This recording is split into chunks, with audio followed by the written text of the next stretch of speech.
आप में से कितने लोगों ने विंडोज़ 11 पर माइग्रेट कर लिया है? अगर आपने अभी तक नहीं किया है और आप विंडोज़ 10 पर हैं, तो आप फ्रीली अपडेट कर सकते हैं। मैंने भी कर लिया है और मेरे काफ़ी दोस्त विंडोज़ 11 पर काम कर रहे हैं और ऑफिसेज़ में जो लैपटॉप हैं वो विंडोज़ 11 पर माइग्रेट हो गए हैं और अब जो लैपटॉप आ रहे हैं वो विंडोज़ 11 ओएस पर इंस्टॉल्ड आ रहे हैं और विंडोज़ 11 आई कैंडी है और आई मीन इसका यूआई काफ़ी हद तक चेंज और अपग्रेड हो गया है और जो कि काफ़ी हद तक मोबाइल यूआई से मिलता जुलता है। और अगर आपको कुछ विंडोज़ 11 में अच्छा नहीं लगता तो आप विंडोज़ 10 में जैसे काम करते हैं वैसे ही विंडोज़ 11 में काम कर पाएंगे और उसका फीचर्स का मजा ले पाएंगे। सो देखते हैं कुछ विंडोज़ 11 के फीचर। तो चलिए शुरू करते हैं।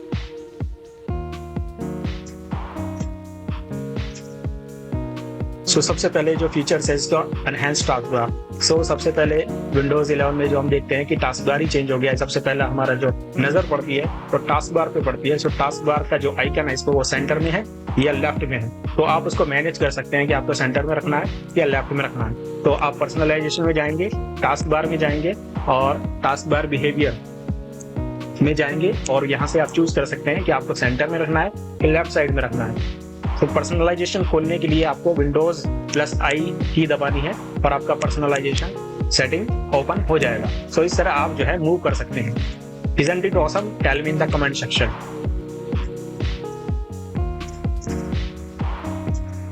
दूसरा फोकस मोड। फोकस मोड क्या होता है कि आपके पास भर के नोटिफिकेशन आ रहे हैं और आप नहीं चाहते कि वो नोटिफिकेशन आपको डिस्टर्ब करें या आपको इरिटेट करें, तो आप जो है फोकस असिस्ट में जाकर उन सारे नोटिफिकेशन को ऑफ कर दीजिए या आप प्रायोरिटी सेट कर सकते हैं या अलार्म ओनली कर सकते हैं।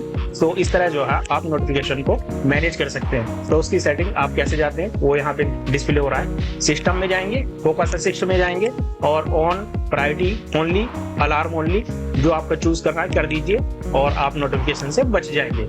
तीसरा है focus on startup. Focus on startup का क्या मतलब है? जैसे विंडोज 10 में माई कंप्यूटर के बाजू में माई डॉक्यूमेंट्स, पिक्चर, वीडियोस आती थी, विंडोज 11 में वो नहीं आती है। तो इसलिए यहाँ पे विंडोज 11 में आपको अनेबल करने के लिए, जैसे मेरा अकाउंट और पावर बटन के बीच में या इनके पास में मैं चाहता हूँ कि वो सब आ जाए। उसके लिए आप पर्सनलाइजेशन में जाइए, स्टार्ट में जाइए और फोल्डर पे जाइए और जो चीज़ आपको वहाँ पे रखनी है पावर बटन के बाजू में, वहाँ आप उन चीज़ों को ऑन कर दीजिए, वो ऑटोमेटिक वहाँ पे स्विच हो जाएंगी। तो देखिए वो सारी चीजें जो मैंने वहां से ऑन की थी वो यहाँ पे आ गई हैं। तो एक तरह से स्टार्टअप में मुझे वो चीजें नजर आ जाती हैं जो मैं देखना चाहता हूँ या जिनको मैं यूज करना चाहता हूँ। उसके बाद वॉइस टाइपिंग बहुत अमेजिंग फीचर है।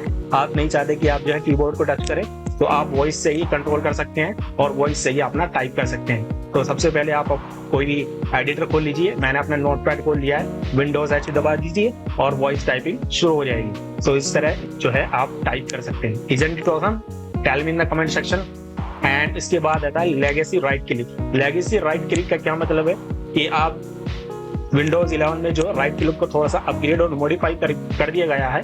देखिए, तो मैं यहाँ पर राइट क्लिक करता हूँ, so it is different from the Windows 10। अगर मैं उसका शिफ्ट 10 दबा देता हूँ, शिफ्ट F10, तो ये विंडोज 10 का जो राइट क्लिक का जो UI होता है वही मेरे सामने ऑप्शन दिखा देता है। इसी तरह मैं किसी फोल्डर पे क्लिक करता हूँ और मैं चाहता हूँ उसका मुझे विंडोज 10 का राइट क्लिक का UI मिले, तो आप शिफ्ट F10 दबा दीजिए, वो आपको दिखा देगा। उसके बाद मल्टीपल डेस्कटॉप, आप चाहते हैं कि मेरे डेस्कटॉप पर जो है मैं मल्टीपल डेस्कटॉप का यूज करना चाहता हूं, तो उसका भी आप कर सकते हैं और फिर अपनी एप्लीकेशन को मल्टीपल डेस्कटॉप पर खोल सकते हैं। वैसा करने के लिए आपको यहाँ पे जाना है और विंडोज Alt D दबा देना है और नया डेस्कटॉप आपका खुल जाएगा। मगर ये वही फीचर इस्तेमाल होता है जहां यूजर के पास 2-3 डिस्प्ले होता है या 2-3 डिस्प्ले होती है, ताकि वो जो है एप्लीकेशन को उन डेस्कटॉप पर स्विच कर पाए। तो मेरा एक ही डिस्प्ले है या एक ही डिस्प्ले में यूज कर रहा हूँ, तो मैं उसको ज्यादा इस्तेमाल नहीं कर पाऊंगा। और उसके बाद फीचर आता है आपका स्नैप लेआउट। आप अपने जो लैपटॉप है उसकी जो डिस्प्ले है उसको स्नैप करना चाह रहे हैं, उसको उनमें सेक्शन बनाकर उन सेक्शन में आप एप्लीकेशन को फिल करना चाह रहे हैं, तो वो भी आप आसानी से कर सकते हैं।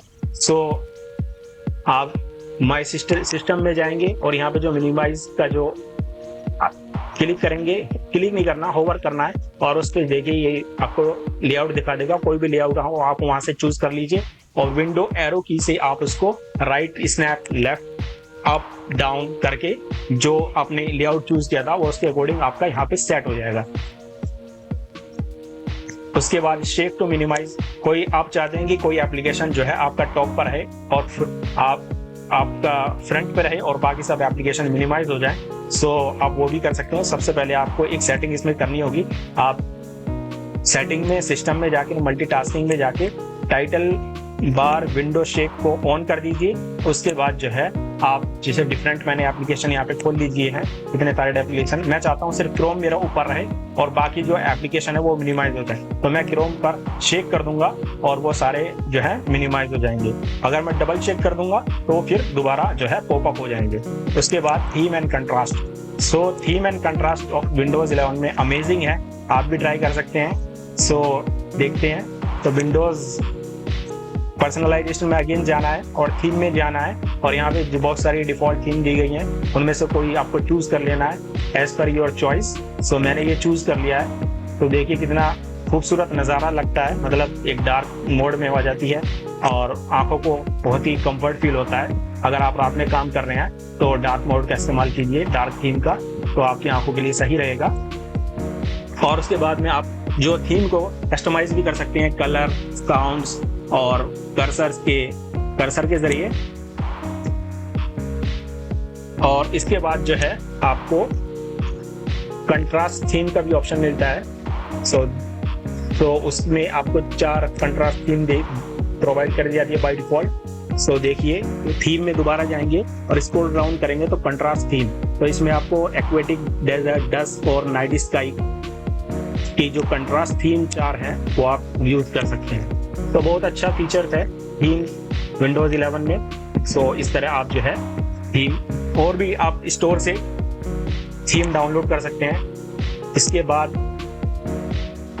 डायनेमिक रिफ्रेश रेट, जैसे मोबाइल में अडेप्टिव रिफ्रेश रेट होता है, ऐसे ही आपकी विंडोज 11 में इन्होंने रिफ्रेश रेट प्रोवाइड किया गया है। और आप चाहें तो 120 रख सकते हैं या 124 हर्ट्ज रखते हैं। इसका मतलब होता है 1 सेकंड में आपकी स्क्रीन कितनी बार रिफ्रेश होती है, तो जितना ज्यादा होगा उतना ही अच्छा रहेगा।